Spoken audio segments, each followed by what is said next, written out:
Gator Dave, how we doing, sir? We are good, Mike. How you doing tonight? Good, good. Having a good night. It is week 6, believe it or not. Yep. Um, This Man, it is officially flying halfway. by. Yep, Flying yep. by. It is. Unbelievable. It is. I hate it. I hate it. It's going by Gator so Dave, how fast. we doing, These sir? seasons go by We faster are every good, single year. Mike. How But you doing looking tonight? forward to another good week. Of giving these folks some action and see what hops. So don't forget, Bet Utopia is your number one location for all things sports betting. Please subscribe, like, follow. Don't forget, you can catch us on our podcast on Apple Podcasts, Spotify, and all those other cool podcast locations. We're broadcasting live on Wednesday nights at 8 p.m. so all those wagers can get in for those games starting on Thursday night and Friday night and then rolling into Saturday. So we're excited to go for another week. And what do you got there to tell us there, Miguel? No, nothing. It's going to be a good week. We got Miami versus Florida State. Your Gators are taking on the Arch Manning and the Texas Longhorns down there in Gainesville. So it's going to be exciting. I love it. I love it. Real quick, I want to shout out our sponsor up there, shopcya.com. Cover your assets. Make sure you check them out. If you're going into a game this weekend, you got to take a clear plastic purse for all our lady friends or guy friends that want to bring a bag in there. You got your phone, you got your credit cards, your license, all your personal items. Cover your assets. It's a snap on. You go through security, you can snap it off. They can check everything. Once you get through, you snap it back on, and your assets are covered. So make sure to check them out, shopcya.com. Thanks for all our podcast people popping in. Thanks to everybody in the chat. And let's get it rolling, Dave. All right, we shall. Got to say hello to my lovely wife, Nirvana, putting up the dog prints to start things off and giving us the go dogs. So we're going to start with our armed services game. We have Air Force at Navy. Navy's got, they're getting 11.5 here, Mike. Over under is 51.5. So these teams have changed a bit as time has gone on. You'll hear as I roll through the stats how things have changed a little bit for those teams. So Air Force comes in 1-3. Their win, they won their game one against one of those teams, and their losses to Boise State and Hawaii in the last two weekends. They lost to Hawaii 44-35, and in that game, Hawaii had 535 yards of offense. Air Force had 494 yards of offense. So quite the bit of a show there. Now Air Force a little bit more balanced. They did have one interception. Was really a big factor in the game that helped lose that one for them. Air Force averaged 6.4 yards per rush. Air Force's quarterback Liam Zarka, he was 10 of 12 for 278 yards. I mean, easy math there. 278 divided by 10, 20, almost 28 yards a throw. Three TDs and an interception. He also ran for 139 yards of offense. So they got a quarterback can throw the ball and he can run as well. So on the year, he's 67% for 638 yards and 5 TDs. That's about like many other QBs that are out there. He's also got 296 yards on the ground, 5.8 a carry running the ball, and 4 TDs. Their running back Carson has 220 yards on the ground. Air Force ranked 20th on offense and 126th on defense.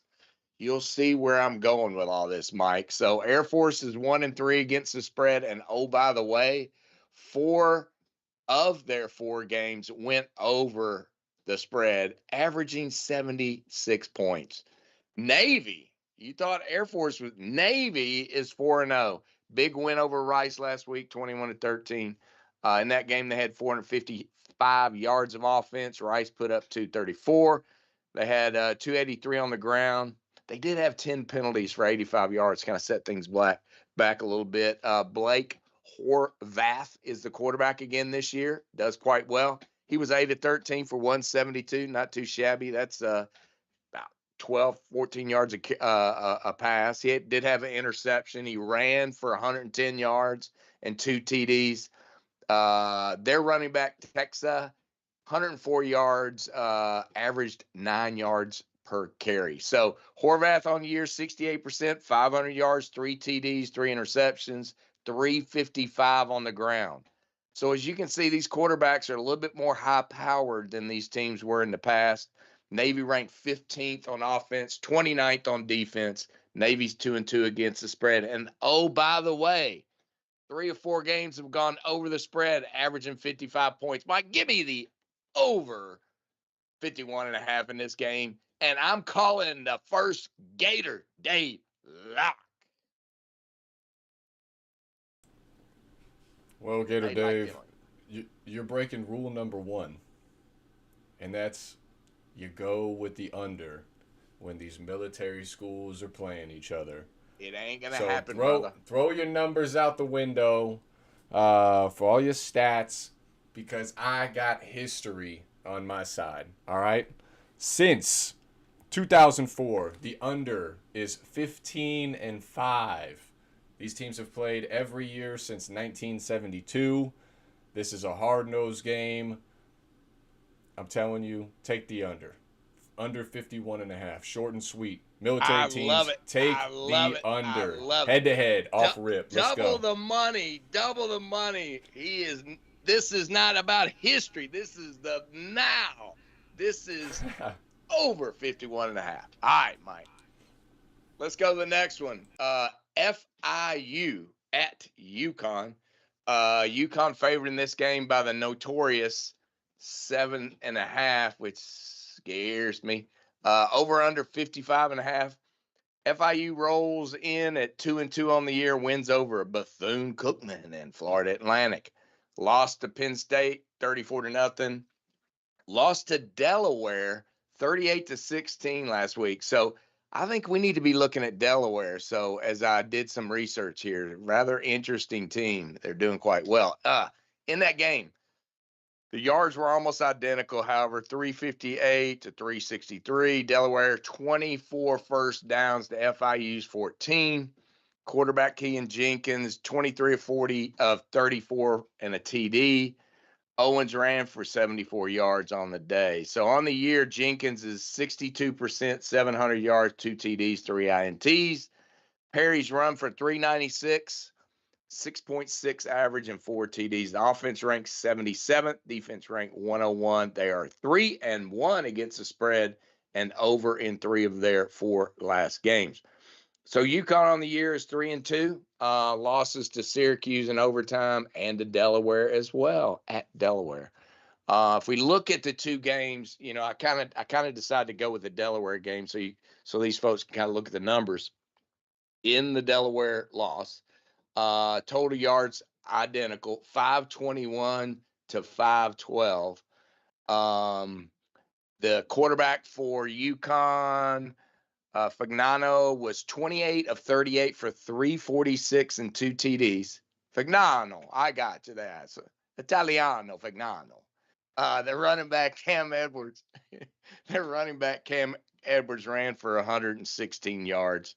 On the year, Fagnano is 65%, 1201, 7 TDs, no interceptions. Cam Edwards has 556, averaging 6.3 a carry and 6 TDs. Their offense ranked 25th, defense 97th, 2-2 against the spread. So Huskies won both their games at home, back-to-back wins. The Golden Panthers have lost their road game. UConn, better team on offense, defense. And I know it's the notorious 7.5 points, but I definitely see them winning by 9 or 10 points in this game. So I'm going to take UConn to cover the 7.5, Mike. Yeah, I'm with you. I think UConn's got the better overall team. I think they got the better quarterback. I think they got the better coach, and they're at home. So I'm not too worried about this 7.5 here. I think they cover this one probably by double digits. So give me UConn as well to cover the 7.5. We do have to shout out to Linda in the chat and Evelyn in the chat. Thanks for stopping by, folks. We're 3 for 3 on the ladies in the chat, by the way, Mike. That's good stuff. All right. Oh, look at you. You're a ladies' man, Dave. You're a ladies' man. No, we're both on this call now. Come on now. So one of them's my mother. So I know it is. Slow it down. I know it is. Somebody's texting me that they're on the in the chat. So all right, next game, rather interesting. Iowa State at Cincinnati. Cincinnati is favored 1.5 over under 54.5 in this game. Cyclones come in 5-0, ranked 14th in the land, first in the Big 12. Wins over K-State, Iowa, and Arizona last weekend, 39-14, convincing. In that game, they put up 399. 6 of 13 on third downs. They had a little trouble running the ball, only averaged 2.4 yards per rush, and gave up 4.5. Rocco Beck, 14 of 20, 243. He averaged 13 a throw. Hansen, the running back, 63 yards, 2 TDs, all he had. So Beck on the year is 66%, 1,100 yards, 7 touchdowns, 2 interceptions. Hansen has 315, averaging 4.3 yards per carry. Cyclones offense is ranked 57th, defense 18th. They are 3-2 against the spread this year. Bearcats come in 3-1, not looking bad. A little better than I thought they were at this point. Their lone loss at Nebraska, 20-17, pretty close. They had wins over Kansas State, Kansas 39-34 at Kansas. In that game, relatively close and a lot of yards, Mike. 603 for Cincinnati and 597 for Kansas. They were 7 of 16 on third downs. The interception by Kansas really was the turning point in the game. Sorsby was 29 of 43, 388, and 2 TDs. Also ran for 52 yards. Sorsby on the year, another 1,000-yarder guy, 69% for 1,043 and 10 TDs. He's also leading rusher on the team at 227 and 4. Bearcat offense ranked 16th, defense 36, 3-1 against the spread. So Iowa State, a couple of nuggets here. Iowa State's has won 9 of its last 10 games. Cincinnati has lost each of its last 4 games against AP-ranked teams. So they've choked against AP-ranked teams. Iowa State as an underdog, they've done quite well. Iowa State continues to really kind of screw around with the odds makers. Iowa State is 6-1 against the spread in its last 7 as an underdog. All 6 of those covers were outright wins. So all that comes together, and this thing being a weird, maybe you'll probably explain it better than I and why Cincinnati's favored. But man, I got to go. Give me those 1.5 points and give me Iowa State here. I'm going to trust them. What you think? Yeah, I think that's a good side to look at. I like Iowa State a lot. We talked about them, during the preview show. I have them in the Big 12 championship at the beginning of the season. So I like this team a lot. I did have them winning at the beginning of the year, and I think they do it here as well.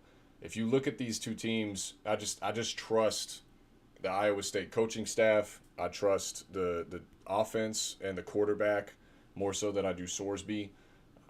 Neither one of these teams, though, in terms of offense, have really impressed me against top-level opponents. Neither one has really played anybody.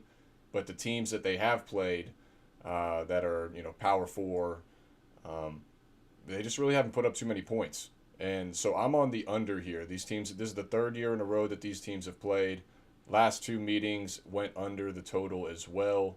So give me the under 54.5 in this one. I just think this one's going to be kind of a scratch them out, claw them out kind of game.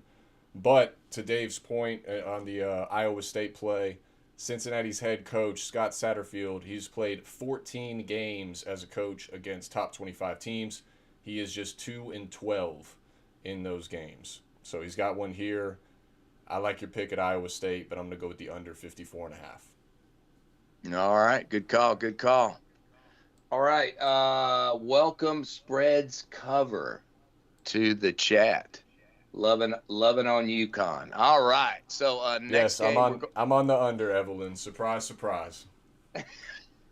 It's a different. Hey, it's a different story. All right, in college, we're not going yeah, to talk about the NFL show. Don't worry about the uh, NFL show. Okay, exactly. focus, Two focus, two focus different right here, right animals. here. Two different animals. That's right. That's right. Big difference. All right. Thank We're gonna goodness. go to the ACC, Mike, in a very interesting, could be all telling game to see who might be playing Miami in the ACC championship game. So we got Virginia at Louisville. Louisville is favored here by 7, over under 61.5. So Virginia comes in, big win last week. They're ranked 24th, 4-1 on the year. The loss in the second game to the weird ass NC State team, 35-31. Last week, big win, against FSU, 46-38 in overtime. Home field obviously helped them a bit. In that game, they were actually outgained 440 for Virginia and 514 for FSU. They were 7-13 on third downs. It was an interception fest. Virginia had 3 interceptions. FSU had 2. I mean, that's some sloppy ass crap, isn't it? So Morris was 26-35, 229, 2 TDs, and 3 interceptions. Jamari Taylor ran for 99, a TD. So on the year, Morris looks pretty good. 72%, 1279. That's our highest number yet. 10 TDs, 4 interceptions, and he's run for 169. Taylor at 397 and 7 TDs. Offense ranked 8th, defense 67th. They're 4-1 against the spread. And oh, by the way, all 5 of their games have gone over the total. Now, I know I'm in the middle of this one. I'll wait till we finish this game and I'll talk about what I'll talk about. So we're going to go to the Cardinals. Let's see what they got. So 4-0 on the season. Big win against Pittsburgh, 34-27 last weekend. They had 393 yards of offense. 339 of that was passing. They held Pitt to 1-10 on third downs. And the main reason Pitt lost, 3 interceptions and 2 fumbles. You can't get away and win a game with 3 interceptions and 2 fumbles. Miller Moss for the Cardinals, 33-51, 339, 3 TDs. Leading rusher was Duke Watson at 47. So on the year, Moss is 66%. He's got 1,000 yards. 5 touchdowns, 3 interceptions. Leading rushers Isaac Brown at 265 and 3 TDs. Cards offense ranked 24th and 37th on defense. They're only 1-4 against the spread, but guess what, Mike? Their gains have gone over the total in 3 of 4 times. So each of Virginia's last 7 road games against AP ranked teams have gone over the points. Both these teams have done pretty well this year, but man, not 100% sure who's going to win. But Mike, you can bet that this thing's going to go over 61.5 points. So that's kind of where I stand. Now, I want to point out one thing real quick before you get into your pick here, regards to placing bets out there. So there's a lot of sites now that are out there, even in states like Georgia, where you can go in and kind of piddle around with college football and do the little prop bets, right? You can look and pick whether a quarterback's going to go over 200 yards of passing in a game, or whether he's going to get a TD, or whether a running back's going to go over or under a certain total for yards, and the same thing for the receiver. So it's rather interesting. I kind of piddled around with it last week with a friend of mine. But that's one of the reasons I think folks should listen to what we're talking about, especially when I start giving these stats about how specific teams and players are doing, how they did previous week, where the defense and the offense kind of lays out, might give you an idea of where a particular player might roll in for that particular week. So, Mike, I just want to kind of throw that out for our bettors and our folks that might want to jump on some of these like underdog or whatever. and start playing around with this, but kind of give you an idea of why some of the stats I throw out there might be helpful in that situation. So your turn on. Don't be name dropping until they pay us, Dave. Don't be putting money in their pocket. I had to give one example just so that the folks out there can understand, especially the Georgia folks that have no idea some of this happens. All right, go ahead. Yeah. Tell their people to call our people. I'm working on it. Virginia, Louisville. I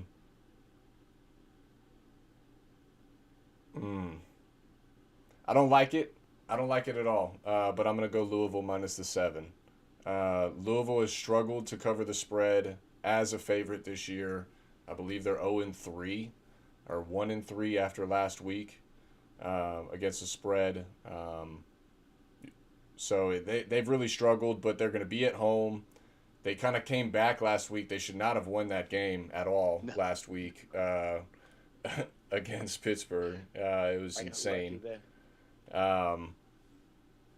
But the thing for me is this Virginia, it's more so fading Virginia rather than backing Louisville here. Virginia is now into the top 25. They just had a big upset win Friday night at home against Florida State. The field was rushed like Cal Stanford. I mean, it was immediate. As soon as that ball hit the ground, there was already guys on the 2-yard line, running in. So there was a lot of hype, last weekend through this week. They've had a lot of pats on the back. Is this Virginia team for real finally under Tony Elliott, because he's struggled for so long as their head coach? Is this finally the turning point for them? No, absolutely not. That's where their downfall is. They're going to buy into the rat poison, as Nick Saban used to call it. They're gonna drink the Kool-Aid a little bit too much this week, get a little bit too high on themselves. And the biggest thing for me with this Virginia team is this is only their second road game of the year. And the other time they had a road game, they lost against NC State in a game that they were up, I believe, 10 points at halftime. So to me, you're going against a team that blows big leads, and they're playing a team at home that knows how to come back and win. Give me Louisville minus the 7. I think Louisville is a much better team. I think this jumps them into the top 25. And then maybe you are looking at Louisville in the ACC championship talk come to the end of the year. So give me the Cardinals minus 7. All right, you'll take the Cardinals minus 7. All right. So, and the other team that that's in that race to try to be there with your Fins, my goodness, your Canes is I got their helmet covered over here because it's just I know. Yeah, just stay in front of it, right? So all right. So next game fire everybody. That's what they were calling it, Georgia. They were calling it Georgia. That's insane. My boy that Ian is insane. And you know what would happen? You know what would happen if they fire Kirby Smart? You know where he's going to go? No, they always start. When you got a good coach, No. I'm just saying though. If it were to happen, you know where he would end up? No, hell no, not with you. You think everybody's going to go to you? What's the matter? You can't have everybody, Dave. You got to pick one and stay with them, and you picked the wrong one for a long time. So, no. Where he would go is Alabama. So he could just bury Georgia every year after that. If they do him like that, which is because if he's in the same conversation like a Ryan Day, but that's, look at, they did it to Mark Richt. Yeah. They did it to Mark Richt. But Mark, he never really won championships. He was that guy that was always bumping up against it. So Kirby won all the championships. So he's gotten two. Back to back, and which this is fair, probably the worst year ever. But what's he done since then? He hasn't even been back to a championship game. No, he won the SEC last year and went to the But I'm talking playoffs. I'm talking back to the national championship. He hasn't been back. Oh my God. But that's the standard, right? When you win back-to-back championships, the standard is a dynasty. They finished top 5, top 10 every year past, I think, the first year that he was there. when you establish that dominance and you have that they just shattered a Bama beat them. It was a 33 game 34 straight games. Home win streak, which by the way, all time 58. Miami still holds it and will still hold it for a while. Well, was that back in the teens or 20s? No, that was in the 90s. 90s and thousands, I believe, or maybe 80s and 90s. Late 80s, early 90s. Anyway, it's like 10 years. It's like 10 years. But if they go about that route, like people were talking about with Ohio State and Ryan Day, right? Ryan Day won the ring, so now he can breathe a little bit. But if Ryan Day, he never beat Michigan, so now it's kind of the same thing. He can't beat. But if he still doesn't, Alabama. But if he still doesn't, if this season Ryan Day loses again to Michigan, you think Ohio State's going to remember that ring that they had last year? No. Absolutely not. Absolutely not. If Georgia doesn't make the SEC championship and the playoff this year, wait. Just wait. He'll have to get rid of I'm telling you. One coach. Oh, yeah. He'll Mike Bobo will be gone. Bobo will be Mike gone. Bobo should have never been hired again. I think he's got blackmail on that program. I think he's got blackmail on him. That's where I'm convinced. No, he should have never been back. Something about a goat and a picture and a goat and all that kind of stuff. It's one of those. So. Yeah.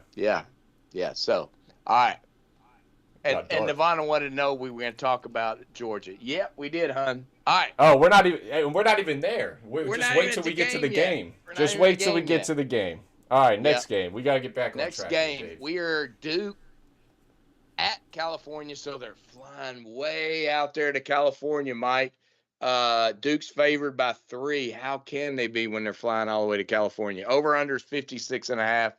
And the Duke Blue Devils, who have screwed around with me, but I've come to do well late. But Blue Devils come in 3-2 on the year, won their last 2 against big-time NC State and Syracuse this weekend, 38-3. In the game this weekend, 503 yards. Syracuse had 313. So obviously we talked about this one, and I knew it was going to be a shit show with the new quarterback coming in, and Cuse was going to lose. But the Blue Devils had 229 yards of passing. They averaged 9.6 yards a pass, 6.4 rush. I mean, they pretty much kick butt. They were penalized 9 times for 105 yards, which is pretty bad. Cuse had an interception, lost 2 fumbles. Mensah was 22 of 28, 268, 2 TDs.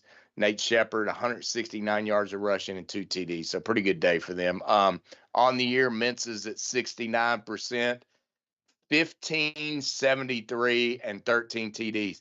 So I guess that $4 million in terms of yardage and TDs is paying off.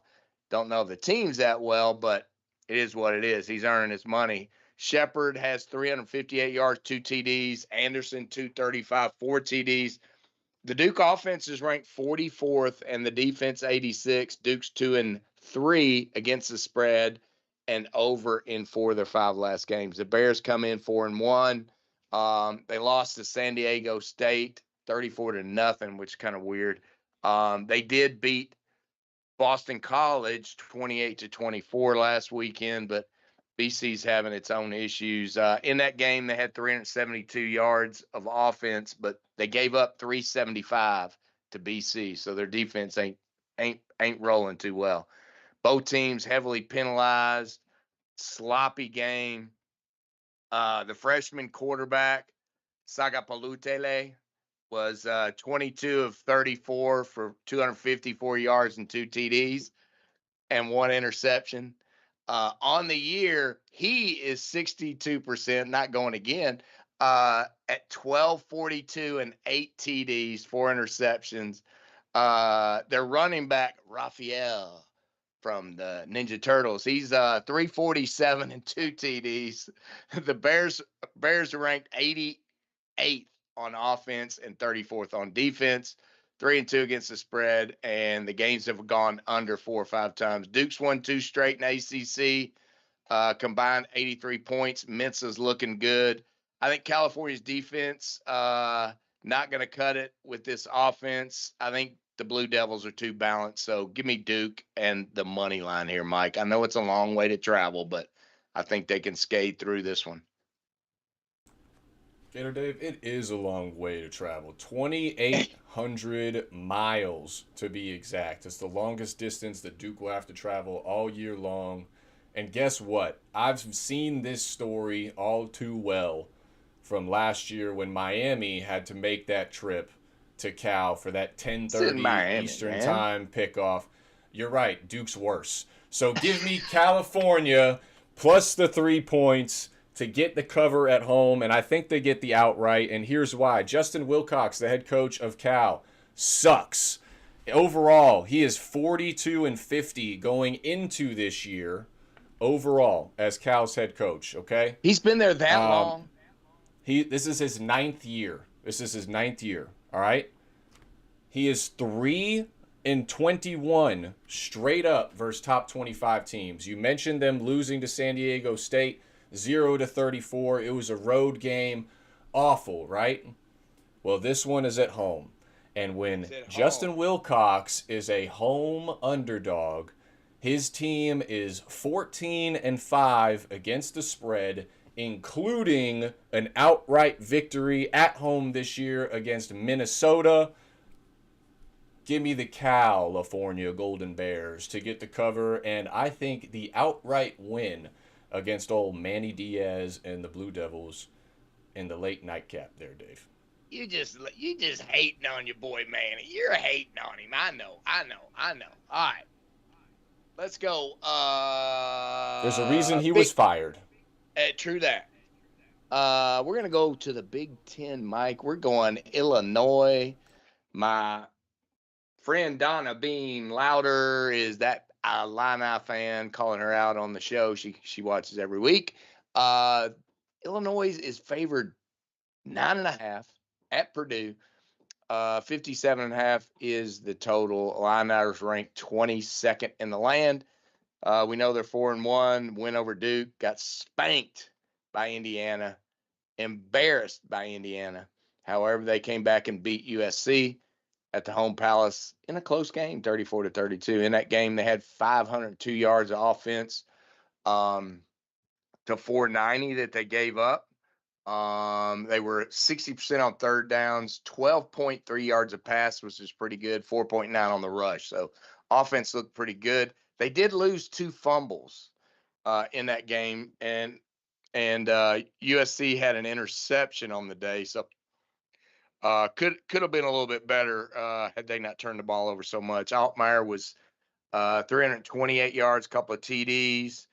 Their 2 backs had 60 and 59 yards, so they're not running the ball that well. On the year, Altmaier 71%, right at about 1,200 yards, 11 TDs, no interceptions for Altmaier, which is good. Running back Fagan's got 300 yards and 3 TDs. The offense is ranked 39th, defense 70th. So Illini is 4-1 against the spread. So the Boilermakers come in 2-2. They won their first 2 cakewalk games. They've lost their last 2. They lost to USC 33-17. I like that. Those head-to-heads, internal math makes me think, right? Easy math. All right. They lost to Notre Dame 56-30 in their last game. Outgained a ton. They were only 4-14 on third downs. They only ran the ball for 76 yards. The quarterback, however, threw for 250 yards, Ryan Brown. He did have an interception. On the year, Brown 63% for 1,000 yards, 6 TDs, and 5 interceptions. Running back McCoby is 246 yards and 3 TDs. Offense 76, defense 34th. They're 2-3 against the spread. I just think here, Illinois' reliable offense, better defense, Purdue's passing game is pretty good. But I think Illinois is going to control the tempo here. And I am going for the Illini to cover 9.5 points. You know, I think the numbers, I think I'm safe there on 10. I think they could win by 10, could be 14. So I'm going to take the Illini on the 9.5, Mike. Yeah, this game I hated. I really went back and forth with this one until we started the show. Um, Initially, I was on Illinois in the second half of this game, but the number wasn't up yet. I was going to throw up like a 4.5 minus 5, somewhere along those lines with the number, with it being 9.5. The line wasn't officially up yet, so laid off it. I do like the Illinois play in the second half, though, because the reason being, I think this game is close in the first half. I think Purdue comes out and plays this one closer than people think in the first half, gives Illinois a bit of a scare. Illinois, you mentioned the other road game they had this year at Indiana. They got absolutely torched. And it was 7-7 in that game. Indy ended up scoring another touchdown and didn't look back the rest of the game. They ended up winning 63-10, like you said. I don't think that's going to happen in this one. I don't think Purdue is going to win this game. But Purdue has historically played Illinois very, very tough, despite Purdue's terrible record over the years, including last year where it was at Illinois and Illinois won in double overtime, 49-50 in that one. They won by 1 point as a 22-point favorite. So I'm going to go with Purdue plus 5.5 in the first half. I think Illinois finds a way to win. This is another team that's proven that they can come back and win at a game. They did it last week. But because of that win last week, again, I think they're riding a little bit too high, riding a little bit too confident. Now they're going to play a Purdue team that does not have a good record, is not a very good team overall. Quarterback has turnover issues. But on the Illinois side, their offensive line has extreme issues. If I remember correctly, I believe they've given up 17 sacks already in the games this year. And for a team that's led by a former offensive line guy in Brett Bielema, that's not a good sign, especially in the Big Ten where it's supposed to be just absolute, hogs in the trenches for them. That gives me a little bit of concern. So for that reason, I also kind of like the over in this game. But I'm going to go with Purdue plus 5.5 in the first half. I think they keep this one close. Maybe also look at them in the first quarter if you're really feeling risky. But yeah, give me Purdue plus 5.5. Going with history here, Dave. Going with history. All right, I know. You're the history man. I'm the make it happen right now, man. You're the history man. So we're going to the Big 12. We're going K-State at Baylor. Baylor is favored at home here by 6.5. The over/under 61.5. K-State is a disappointing 2-3 with losses over Iowa State, Arizona, and Army. Wins over North Dakota and UCF last weekend, much to our chagrin. In that game, 434 to 402 from the line of scrimmage. UCF had 3 turnovers to the 1 for K-State. Could have made a big difference in that game. So with UCF and the turnovers, Avery was 16 to 25, 168, not very impressive. 2 TDs, ran for 75 yards. On the year, Johnson's got 1,000 yards, 63%, 8 TDs. He's run for 137 and 2.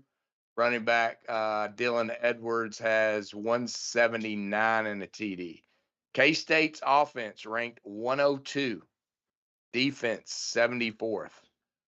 They are 2-3 against the spread. So Baylor comes in a little bit better. 3-2 losses at Auburn and Arizona State. Wins over SMU, Stanford, and OSU last weekend, 45-27. They had 612 yards of offense, but it was against Oklahoma State. Sorry, Brian Eddings. So 50% on third downs, a fumble loss. Sawyer Robbins was 24 of 35 for 393. I mean, Robinson's just killing it. He has on the year, Mike. This is our biggest number. 1,700 yards through the air, 64%, 17 TDs and the 3 interceptions. Their running back Bryson Robinson, 492 and 5.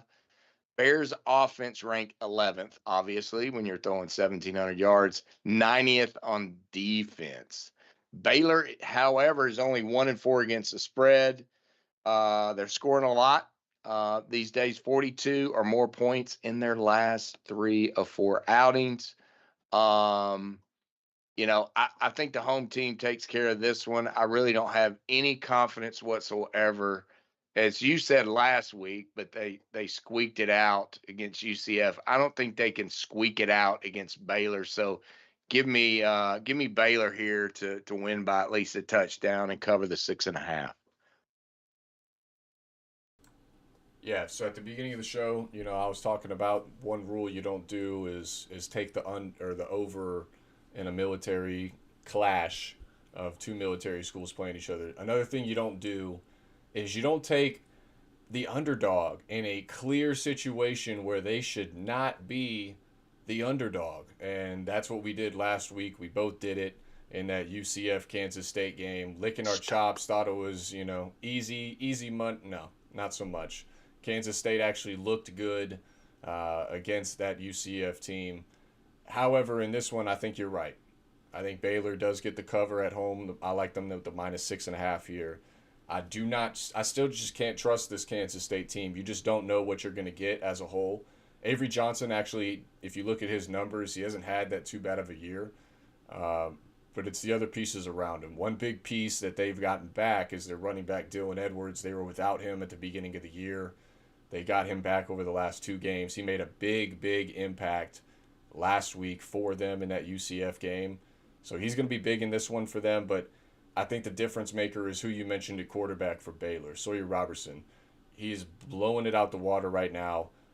Baylor was my Big 12 champion at the beginning of the year, so I'm rocking with them here. They need to win this one to keep it rolling.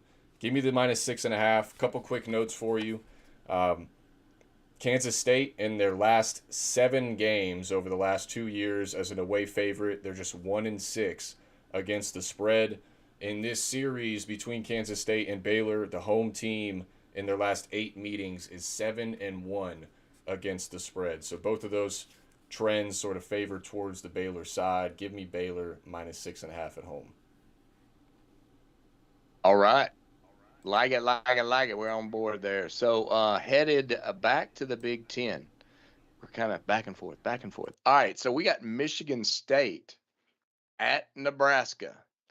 Nebraska is favored by 11.5 points here. The over-under is 48.5. Didn't look at that close enough. All right. So Michigan State is 3-1 with their only loss to USC 2 weeks ago, 31-45. Their biggest win against the notorious Boston College by 2 points. They in that game against USC, they were outgained 523 to 337. Only 112 yards of rushing. They gave up 289 on the ground. Childs was 12 of 21 for 212. Frazier, their running back, 61 yards. On the year, Childs is 868, 68%, 9 TDs. Running back Frazier has 267 and 2 TDs. Spartans are ranked 80th on offense and 91st on defense, and they are 1-3 against the spread. Nebraska comes in 3-1. They only lost to Michigan a couple of weeks ago by only 3. They beat Cincinnati by 3 in their first game. In the Michigan game, I kind of wanted to throw that one out there. They were outgained 391 to 351. They were only 2 of 12 on third downs and only 43 yards on the ground. Dylan Raiola was 30 of 41, 308. So he kind of kept them in the game. 3 TDs. He had an interception. On the year, Raiola's 1137 as a sophomore there. 76%. Emmett Onan has 391 yards and 4 TDs. Cornhuskers are ranked 13th on offense, 14th on defense, which is pretty damn good. But they're only 2-2 against the spread. Offense looks really good. Raiola looks much better, much more comfortable back there than he did last year. They're among the best in the nation in third down conversions. Michigan State's defense is hot garbage.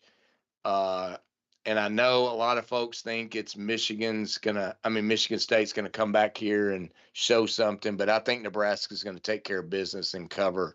That's a lot of points, but I think they're gonna cover and win by at least 2 touchdowns in this game, Mike. Yeah, I'm not so sure. That is a lot of points, especially in a Big Ten contest. But I don't really trust either one of these teams. You mentioned Michigan State's sort of troubles on defense. Aiden Childs, their quarterback, came over from Oregon State with their head coach. He's actually having a pretty good year so far. If they can get that running game against this Nebraska team that struggled a little bit at times, but overall they're pretty good. Michigan State could keep this one close, especially with that total sitting at 48.5. That's pretty slow and that's pretty low. But I'm gonna take it. I'm gonna go the under 48.5 in this one. Big Ten snooze fest. This one's probably going to end up, 21-10, 24-13. Give me the under 48.5. I like it. Big Ten snooze fest, like we talked all last week. So boring. Real quick. Sorry, real quick. A couple quick facts on this one. Michigan State 4-9 all time versus Nebraska. Nebraska is 6-1 at home against Michigan State in those games. So Michigan State completely different when the game is not played in East Lansing. At Michigan State. Yeah. So, Nebraska still sells out every game. I know they're out there in the middle of the cornfields. They'll be rowdy. They sell out every damn game, and it's like they're freaking serious about that shit. And now they've got a decent team. That's why I think they can take care of business here, and I think Michigan State's a little bit overrated in this one. So that's where I am. So I think you got a good call going to under, because it is going to be a snooze-ass fest that I will not watch. So, all right, next game. We're going to go to the SEC, and we're going to go to that game, that team we were talking about. What do we got? They've been waiting for us I know to get they back have on it. all this time. I know we got all these Georgia fans in the chat. So we got Kentucky at Georgia, and Georgia's getting 20.5, over under 48.5 here. Wildcats coming to this one 2-2 on the year, wins over Toledo and Eastern Michigan. Losses against Ole Miss and South Carolina. Last week it was South Carolina beat them 35-13. In that game, only 242 yards of offense to 332 for South Carolina. They only had 108 on the ground. They lost 2 fumbles, and they had 2 interceptions on top of all that. That will get you the loss real fast. Wildcats quarterback, I bet you don't even know his name, Mike. Cutter Boley. Repeat, Cutter Boley. He was 10-19 for 124 and 2 interceptions. Their running back, Seth McGowan, who's pretty good, he had 112 yards and a TD. So Boley, Cutter on the year, 402 yards, 53%, 2 TDs and 2 interceptions. McGowan, the running back's got 387 and 7 touchdowns. Wildcat offense ranked 97th. Defense 103. And oh, by the way, 1-3 against the spread, Mike. So the Dogs come in ranked 12th, 3-1. Their loss to Bammer last week, 24-21. In that game, Dogs had 357. Bammer had 397. Bama had let's see. Georgia had a turnover. Gunner was 13-20 for 130. So I don't understand why they didn't throw the ball a little bit more than that, because he's been doing okay. Chauncey Bowens was the leading rusher. Mike, he had 199 yards. Stockton on the year, is 857, 70%, 5 TDs. Bowens has 240 and 2 TDs. Frazier has 219 and 2 TDs. We know they always have running backs at Georgia. Mike, listen to these numbers. I mean, we haven't talked about numbers like this. Whew. I don't know if we've ever talked about them on this show in the 5 years. Georgia's offense ranked 38th. Defense, this is the big one, 47th. I mean, I can't remember. And oh, by the way, the Dogs are 0-4 against the spread. The next number is why I did what I did. Georgia is 0-16 against the spread. Give me the Dogs to win, Kentucky to cover 20.5 points. I mean, I could definitely see it. But what I'm not going to do, Dave, is I'm not going to go against Georgia or on Georgia because I can't win either way. I go against them, I lose. You did last week, bro. I lose. You won last week. You picked. Yeah, but that was the first half over. I didn't take Georgia, is what I'm saying, right? No. So I'm going back to the well. Oh, we're doing first half. Are we doing first half? I'm doing the first half. Okay? So give me Kentucky plus 11.5 in the first half. I think Georgia wins this game. I think this is a classic one where they start a little bit slow. Everybody freaks out a little bit. Oh my God, we're gonna lose twice. You know, we lost last week to Alabama. We're gonna lose here. Relax, everybody. It's still Kentucky. Georgia still owns Kentucky. They've won the last 15 straight against Kentucky. But in those games, they are just 8-7 against the spread. And in their last 6 games, they're just 1-5 against the spread versus Kentucky. After a loss for Kirby Smart, he is just 11-8 against the spread as well over the last Georgia is rather over the last 10 years. So something to note there in terms of against the spread. I like your pick with Kentucky for the full game. It worries me a little bit, but the fact that this total is sitting where it is, I think you should be okay. But I think the play here is the first half. I think Georgia comes out a little slow, especially being at home. A little bit of a drag, a little bit of a hangover from that Alabama game. They might look over this Kentucky team, which obviously they should steamroll with this line being what it is. Early kickoff between the hedges. You know, they're not used to this 12 o'clock game. It's not enough time to get the students all fired up. You know what I mean? They're gonna come a little tired. They're gonna come a little tired, Dave. Come a little tired. So give me Kentucky first half plus the 11.5. I think that's a solid safe bet there. Yeah, just so everyone knows, for Mike's bet here, just looked it up. In the first half, the Bulldogs have failed to cover in all 4 games. Good call, Miguel.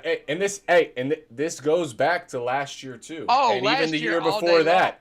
And even the year before that, they struggle in the first half. That's just what they do. 0-16 though. 0-16 against the total spread. That's last year. This year, none. They have not covered. Yeah, but Kirby doesn't care about that. That's why these games are ugly and give all the Dog fans palpitations. But it's the same thing every weekend. Every weekend they look like shit in the first half, and then in the second half, it's Bulldog football. The defense gets after it. They get 3 and outs. The offense starts to actually feed the ball to the running back, and the offensive line does what they're supposed to do and open up holes.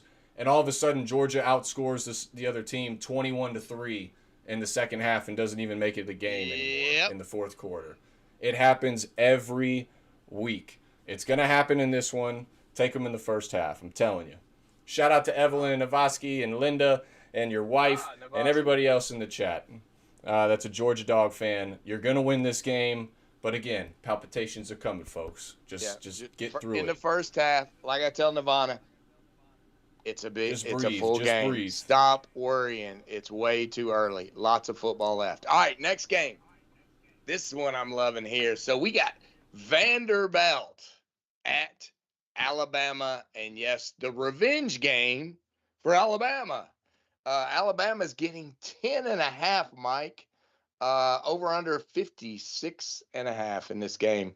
Vanderbilt comes in ranked 16th in the land, which is kind of a slap in the face. I think it should be a little higher. 5-0 record.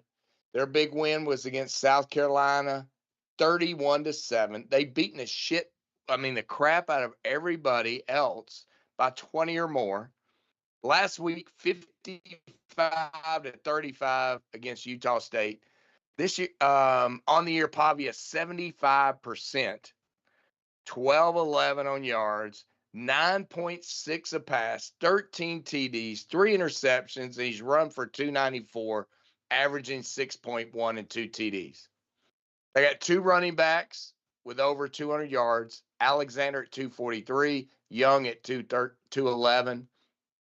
Remember I talked about how to do the little silly betting on these sites? Just listen up. All right, we know Pavia is the offense. They're ranked 14th on offense, 21st on defense. Commodores are 4-1 against the spread. And they've been over in 3 of 5 games, averaging 66.5 a game. Bama comes in ranked 10th. 3-1, lost to FSU in the first game. Huge win, not a huge by score, but a big win, 24-21 against Georgia. In that game, they had 397. Georgia had 357. Let's see. They held Georgia. This is an interesting stat I didn't talk about before. They held Georgia to 2 of 8 on third downs. They ran the ball a little bit better. Jam Miller came back last week. He had 46 yards. Riley at 30. They're going to need to run a little bit better if they're going to win it all. But Simpson was 24-38 for 276 and 2 TDs against Georgia. So on the year, Simpson's 11-38, 69%, 11 TDs, no interceptions. Not bad. Riley has 150 yards. That's their leading rusher at this point, their Achilles heel, but I think Jam Miller's going to make a difference next week. They're 37th on offense, 19th on defense. And what did I say? That the which is worse than the Commodores, right? The Commodores are 14-21, and Bama's 37-19. They're 3-1 against the spread. They're on the over 4 of 5 games, averaging 54 points a game. Vandy's on a roll. They're undefeated. Bama's playing at home. Obviously, they're going to be after Vandy because of the loss last year. I think that Alabama's going to win this game, but I don't think there's any way in hell that they can beat the Commodores by more than 10.5. So I'll take the Commodores 10.5 all day. Yeah, I'm with you here, but I don't really like it, to be honest with you. I'd feel better about the game if it was actually a little bit of a smaller spread. Yeah, I mean, if Bama was at -8.5, right? For whatever reason, it would make me feel better about the Vandy side. With it sitting at 10.5 and it's kind of sitting over that key number a little bit. I know. It does worry me a little bit. You do have the revenge factor. I don't think it's as big of as a factor in this one that, you'd have to put on maybe some other games. I understand it was the first time that Vandy beat, top 5 team, beat Alabama ever. Home field, they took down the goalpost, threw it in the river. I get all that. It's a big game, right? The biggest thing for me is Vandy knows that they can compete in this game, and Alabama knows that Vandy can compete in this game. That's why you basically, yes, while it's a revenge game, it almost just becomes a rivalry type of game where anything sort of could happen. It's going to be both sides, looking at each other as more so equals rather than big brother, little brother, and they're going to collide. And I got to say, I like this Vanderbilt team. You know, we talked about them at the beginning of the year. I wasn't sure if they were going to be able to back up what they did last year and, you know, show that same performance that they did last year and build on it. But man, they look great this year. And what I'm talking about is last year they went 4-0 against the spread as a road dog, right? This year they've played 2 games as a road dog and they won both of them outright against Virginia Tech and South Carolina. I think Vanderbilt plays this game tough. I think Alabama finds a way to win this one. On the flip side, when you talk about Alabama and Kalen DeBoer, he's undefeated at home right now as Alabama's head coach. For all the get back and bad press and hate that sort of Kalen DeBoer has received, he's actually performed. You look at his numbers against top 25 teams. He's 6-1 now against, or 7-1 now after that win against Georgia last week against top 25 teams as a coach. I mean, that's impressive. At home, he's undefeated as Alabama's head coach. As long as you typically do those things, you win top 25 matchups, you win at home, you're going to be in a pretty good position. And he definitely shut up at least a few of the haters last week with that win over Georgia. This one's going to be tight. This one's going to be tough. Give me Vanderbilt plus the 10.5 at home. Again, I think Kalen DeBoer and the Tide find a way to get it done at home. But Vandy's going to come ready to play in this one. Don't overlook them. Oh, yeah, they are. And I like some of the numbers that we talked about again as well in terms of the individual player stats. So, all right. So next game, we're going to go our next two are our games. And I'm going to go before Mike because my team is worse than Mike. So we're going to start with Texas at Florida. So Texas, I honestly don't understand this line, but Texas is only favored 6.5. Over under 41.5. Texas comes in at 3-1 on the season. They lost to Ohio State in week 1 in that 14-7 silliness where they were feeling each other out. It's a ridiculous game. Since that time, they beat San Jose State. They beat UTEP. They beat Sam Houston. They haven't beaten anybody. 607 yards from scrimmage against Sam Houston to 113. I mean, the numbers are stupid. I mean, Manning had 309 yards. Clark rushed for 62 and Gibson for 53 on the year. Manning's 888, 61%, 9 TDs, 3 interceptions, as well as 117 on the ground.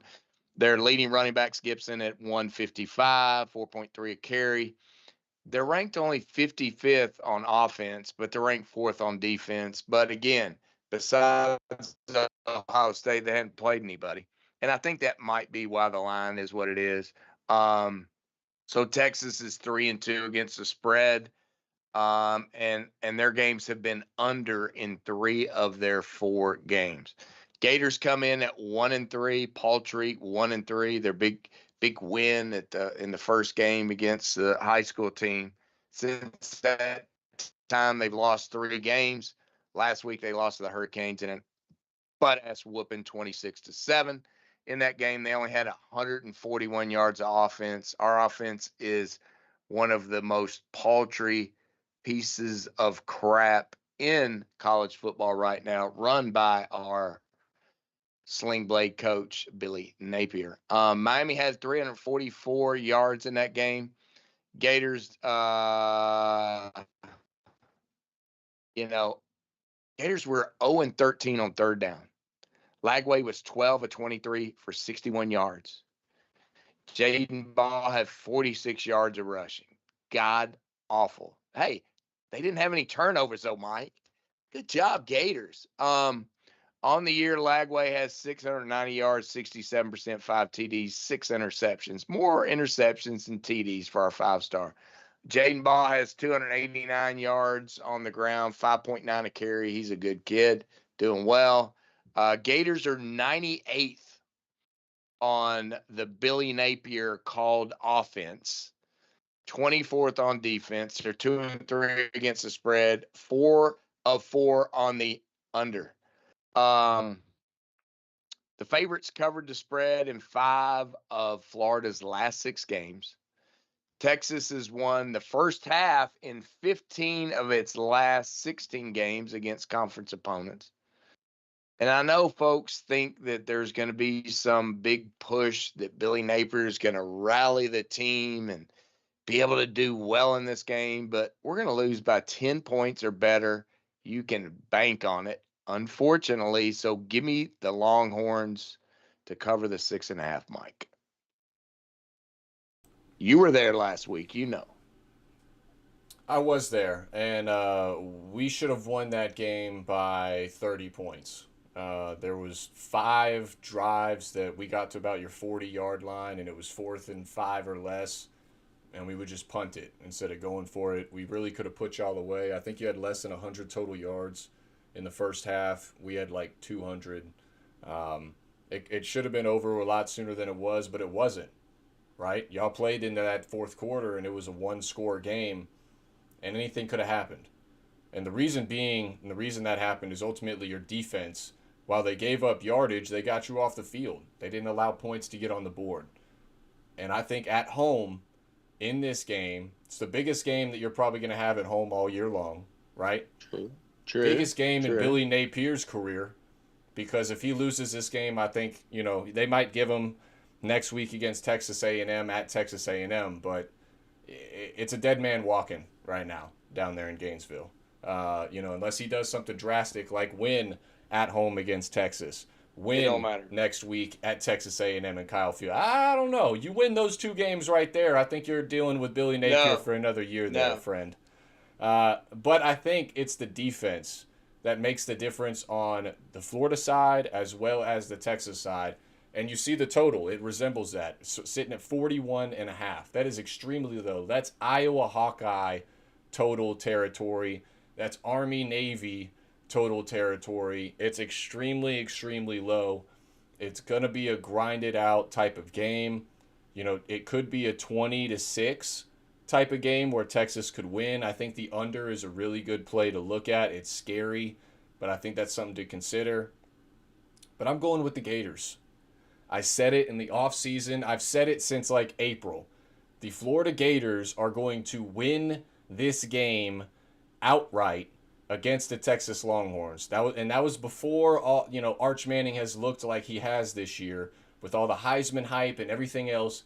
I'm telling you, I'm sticking with my guns that I called this offseason. The Florida Gators will win this game at home. But I got to say, the numbers do not line up for me, Dave. So if you're a numbers person like I am, you really shouldn't be on that side. And for the reason being, it's not great.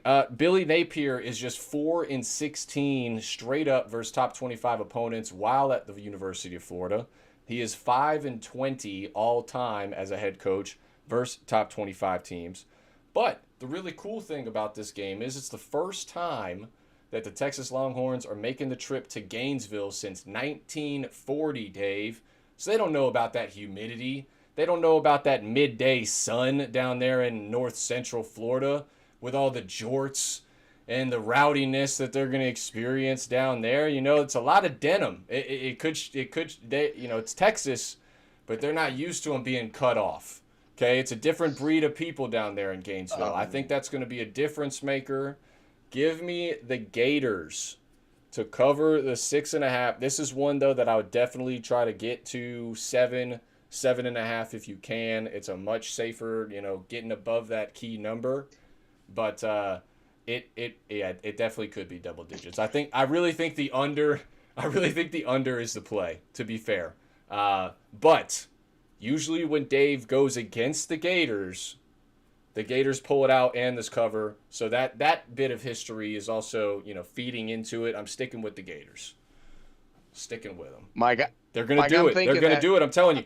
DJ Lagway.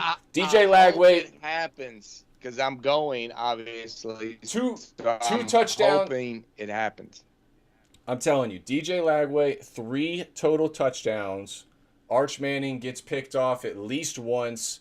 sacked 2 or 3 times, probably a fumble in there as well, maybe a strip sack. I'm telling you, Dave, it's gonna shock you. You're gonna be framing So that picture that you have of you and Bayou Billy before the end of the weekend. if it happens, there's a kid to watch out for. He's finally back. He'll be on the field. Dallas Wilson at wide receiver. If Lagway can get the ball to him, it'll be good. But my projection, if we look at that 41 points, is like 31-10 is probably ballpark on that Not with that 41 offense. points. Not with that. If you could stop Cedric Baxter, if you can stop the running game for Texas, I'm telling you, it's going to be a different game. It's going to be a different game. You got a good defense. Got a good defense. Yeah, they're going to give something up also eventually. to note. You're a revenge guy, right? You're a revenge guy. Last year, Sure. Texas was up in Austin 35-0 at halftime. It was a really fun game for them last year. Oh, they kicked our ass up and down the field. Florida has all the motivation in the world. They have everything to gain, nothing to necessarily lose, except for their head coach, which is a win-win either way. So True. I'm telling you, it's Gators. It's Gators. As much as it All right, pains man. me. I mean, I hope it is, Mike, because it'd be nice. We got a big tailgate plan with our with some of our we got a capstone logistics tailgate plan with our partners from Cisco Logistics. So looking forward to that. So all right, let's get to your game there, Mike. Yeah, let's go Miami. Getting 4.5 at FSU, and of course That was almost bad as the Jacksonville head coach. That was rough right there. So we got our FSU fans aren't on to the chat, so that kind of sucks. But so 53.5, Miami comes in the game ranked number 3 in the land, 4-0 on the year, wins over Notre Dame, and of course my Florida Gators. And oh, by the way, we didn't mention it, Mike, but we had a great time, great tailgate, good times. We did talk about it a little bit last week, so that was a good time. All right, so Miami comes in ranked 3rd. In the Gator game, the Canes 344 yards to Florida's 141, 184 on the ground, interception by Beck. Beck was 17-30 for 160. Fletcher had 160 yards on the ground, which was 116, and Brown had 80. Beck's got 972 on the year, 73%, 7 TDs, 3 interceptions. Fletcher's got 388, averaging 5.9 a carry.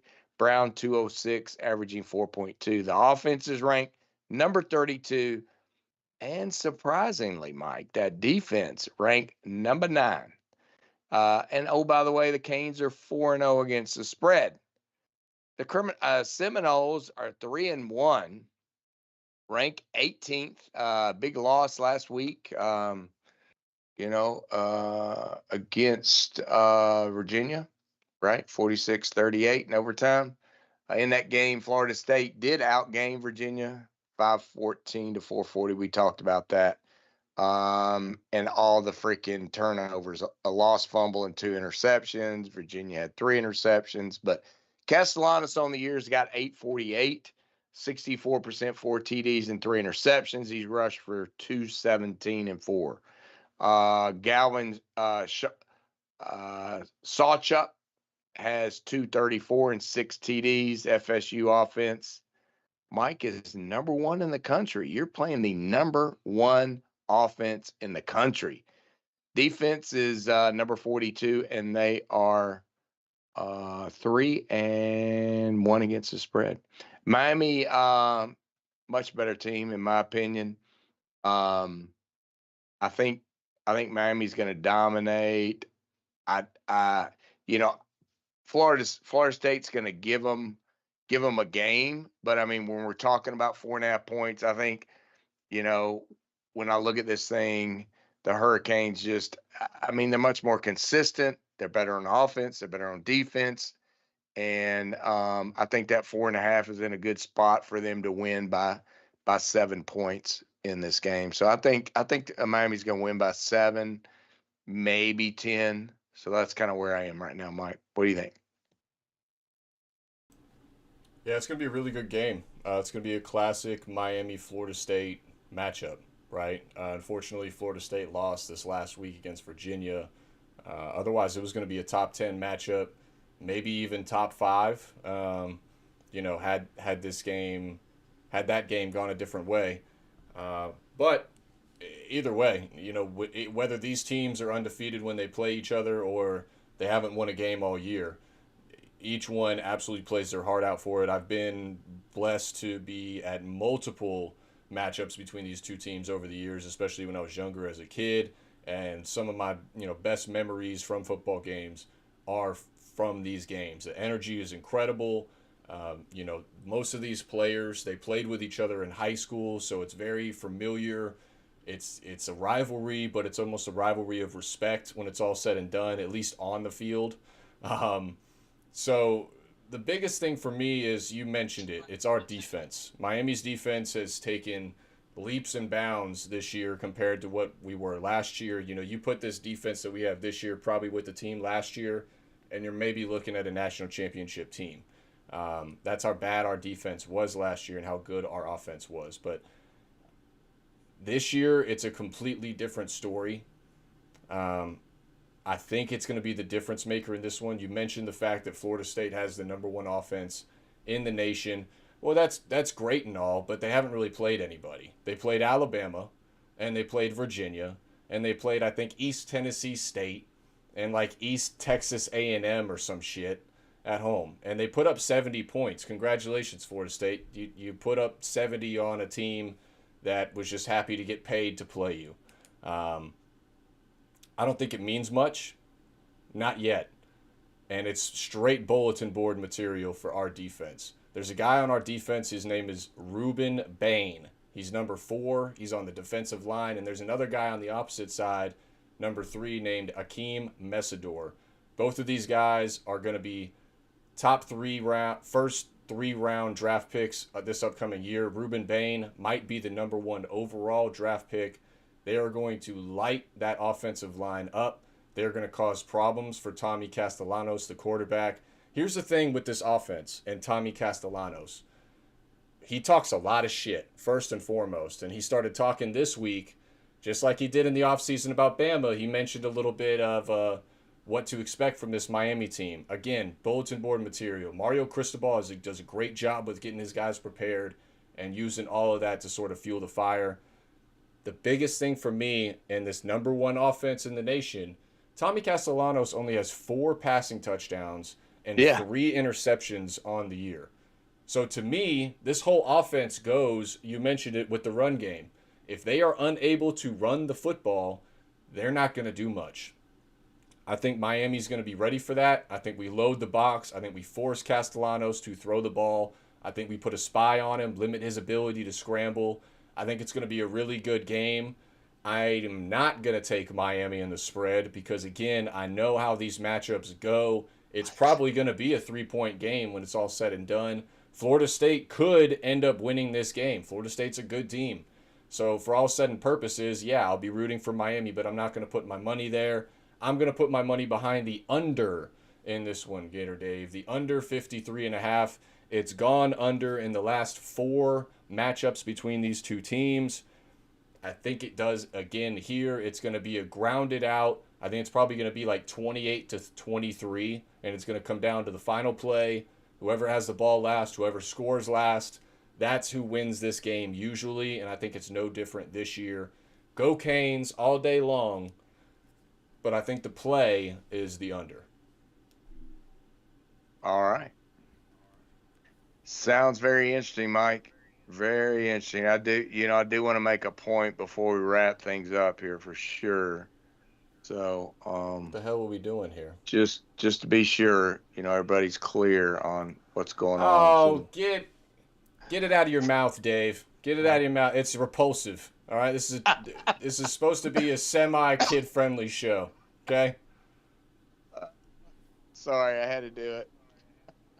We right, haven't expanded our horizons, so podcast people, be blessed you didn't have to see it. All right.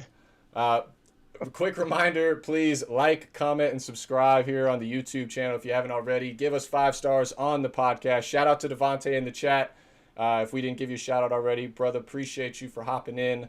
But yeah, let me throw up the recap here. We'll run through it real quick, and then we'll get to our bonus 4 games over on the podcast. We got a true head-to-head a lot this week, so it should be a good matchup. Maybe potential for you to make some movement here, Dave. I need it, brother. I need it. Maybe. I need it. I'm on the under in the Air Force Navy. You're on the over. We're both on UConn. You are on Iowa State in the matchup against Cincinnati. I got the under there. I'm on Louisville. That should be -7, not +7. It should be Louisville -7. And you are on the over 61.5 in that one. I got Cal +3. You got Duke on the money line. I got Purdue first half +5.5. You got Illinois -9.5. We're both on Baylor -6.5 at home. I am on the under in the Michigan State-Nebraska game. You are on Nebraska to cover the 11.5. You also like Kentucky to cover against Georgia. I'm on Kentucky in the first half to cover against Georgia. We're both on Vandy to cover against Alabama. I am on Florida to cover at home against the Longhorns. You are on the Longhorns against your Gators. And then last but not least, I got to change that as well. That should be Miami, Florida State under 53.5 down there at the bottom. And you are on the Hurricanes -4.5. I do not think that Miami FSU game is going to go under 25.5. I would not advise doing what is on that graphic. That will be changed for next week. It's under 53.5, and that Louisville should be -7 rather than +7 for all the people checking out the graphic there on the YouTube page. And Mike, make sure for the folks that are on the podcast, I didn't put up anything disgusting or anything child unfriendly. I just put up a graphic that said Kiffin to Florida is all I like put it. up. I like so it. Don't, I like know, it, Dave. Give them a little bit of a seed. Make them go look at it. Good job. Way to plant that. That's right. Let's bring the podcast people to the chat. That's right. So we appreciate everybody being on. Please, we could use all the subscribers. Please like all you folks that are in the chat. Hit that like button before you leave. So we got more than 1 or 2. So we appreciate everyone being on. Hopefully you guys had a good time. And remember, we're looking at some other things here when we talk about some of these other betting sites and these little team and player parlays as they roll through. So very interesting as we go on. So thanks for being on, and I'll be at the game, Mike. I hope you're right. I'll take one for the team for sure. If you're right about my Gators winning the game, it would be fun. You might see me on the field if we don't usually charge the field. We got a little bit more couth than most teams, but that's kind of how we roll. But give me a go Gators. Yeah. Go Canes. Go Canes. Potentially the number 1 team in the nation after this week if we handle business. Big game. Big game coming up. Real quick also, I want to say, reminder, the NFL show will be back tomorrow night. Steel City Scott and I are still working out how we're going to record it.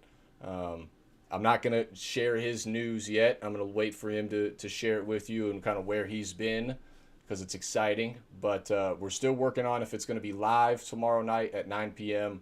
or if we're going to record it beforehand, maybe tomorrow during the day, and then post it for you guys at 9. So either way, that should be up tomorrow. Look for the NFL show with Steel City Scott. He's having a great year so far. I am not so much, but he is doing well. So make sure to check us out. Thank you again for everybody watching. We will see you next week at 8 p.m. on Wednesday. Good luck. And again, go Canes, Dave. Go Canes. Yeah, go Canes. And, by the way, podcasters, stay on. Don't go anywhere. We got 4 more games.